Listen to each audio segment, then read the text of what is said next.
AITA for excluding my brother from my wedding because of his fun facts. I have an older brother David, 41. David has boundary issues and was in the learning disabled classes.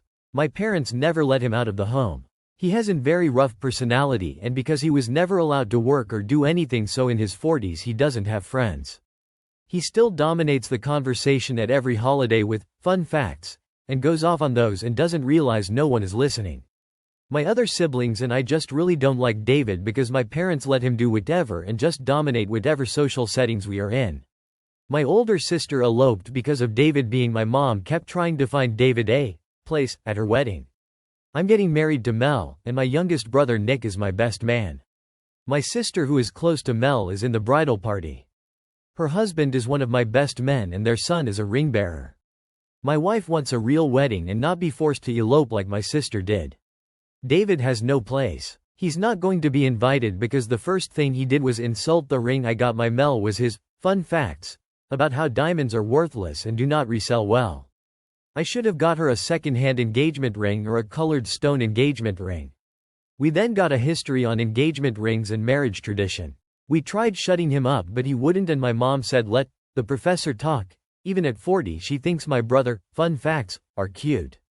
This put a hard no on Mel's stance that my brother can't come to the wedding.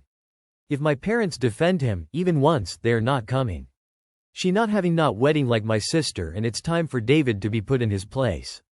Mom called and asked about wedding planning and I told her she wasn't involved after what happened to my sister wedding dress shopping. Mom brought David who told everyone his fun facts about wedding dress history. That's when my sister decided to elope.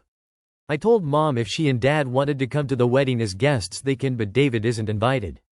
Mom didn't talk for a while. I think she started crying because my dad took over the phone call. I told him what upset Mom and said David isn't invited and Mom can't be trusted to be involved in wedding planning without David tagging along.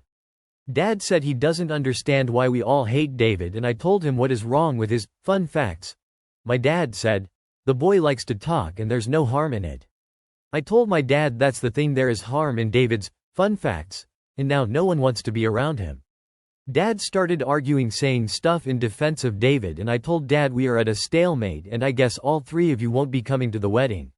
I'm sorry, but that is how it is. I ended the conversation with my dad, and my mom has been upset, texting like a crazy person to everybody about how we all need to understand David. What I'm doing is mean. Mel feels like this whole thing is why I can't invite David or my parents. I agree that they can't even be trusted to come to my wedding without sneaking David in.